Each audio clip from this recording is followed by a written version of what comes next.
ক্ষমতা থকাৰ পিছত যিয়ে ক্ষমতা নেদেখুৱাকৈ থাকিব পাৰে তেওঁ সঁচাকৈ ক্ষমতাবান।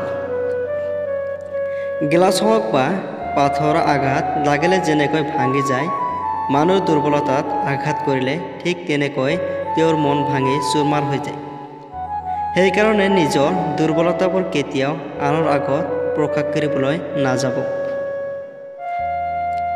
সকলো প্ৰশ্নৰ উত্তৰ কেৱল কথাৰে নহয়, কৰ্মৰে দিবলৈ যত্ন কৰিব লাগে। বুজিছে? আপোনাক উচ্চতাৰ শিখৰলৈ উঠাবলৈ কোনোবাই আপোনাৰ বাবে এনে বহি থকা নাই। কিন্তু এটা কথা সদায় স্পষ্ট, আপোনাক তললৈ নমাবলৈ কিন্তু বহুত মানুহ তৈয়াৰী হৈ আছে। সম্পৰ্কত যদি গুৰুত্ব নাই, তেনেহ'লে তেওঁৰ লগত বন্ধুত্ব বা ভাল পোৱাৰ একো আশা নকৰিবা। এই পৃথিৱীখন সন্মুখত সামান্য কঠোৰ হৈ আগবাঢ়ক। মমৰ দৰে এখন কোমল হৃদয় লৈ ফুৰিবলৈ মানুহে সুযোগ পালে জ্বলাব। অতি সহজতে কাকো বিশ্বাস নকৰিবা, কাৰণ এই বিশ্বাসৰ মূল্য সকলোৱে দিব নাজানে। জীৱনত কাকো অতিৰিক্ত সুযোগ দিবলৈ নাযাবা, নহ'লে দেখিবা এই সুযোগ লৈ আপোনাৰ জীৱনলৈ দুৰ্যোগ লৈ আনিব। আত্মসন্মান শৰীৰৰ নহয়, কিন্তু আঘাত লাগে মানুহ বতৰ নহয়, কিন্তু সলনি হৈ যায়। কথা আচলতে কমকৈ ক'ব লাগে, কাৰণ আমি জানো আজিকালি কথা বুজা মানুহৰ সংখ্যা বহুতো কম, কিন্তু আঘাত কৰা মানুহৰ সংখ্যা বহুতো বেছি। আজি আপুনি য'ত আছে সেইটো আপোনাৰ অতীতত কৰ্মৰ ফলত, কিন্তু কাইলৈ আপুনি য'ত যাব সেইটো আপোনাৰ আজিৰ কৰ্মফল হ'ব।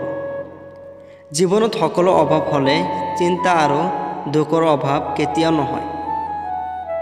অপ্ৰিয় হ'লে সত্য, যিজন লোকে সত্য কথা কয় সমাজত সেইজন লোকক সকলোতকৈ বেছি ঘৃণ কৰে।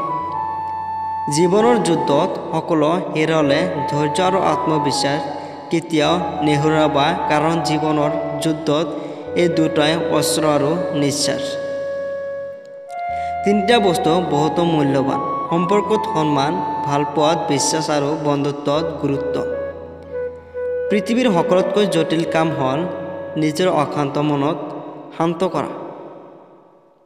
অতিৰিক্ত সৰলতা আৰু আৱেগিক মনোভাৱ কেতিয়াবা নিজে অসহায় কাৰণ হয়।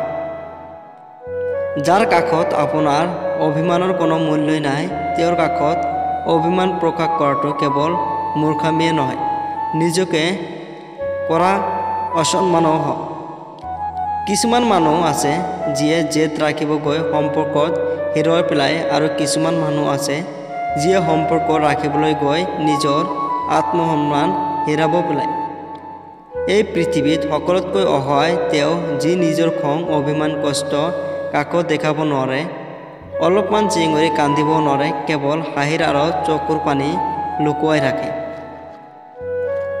কোনোবাই যদি আপোনাক গুৰুত্ব নিদিয়ে, তেওঁক এৰি দিয়ক। এয়া আপোনাৰ অহংকাৰ নহয়, এয়া আপোনাৰ আত্মসন্মান।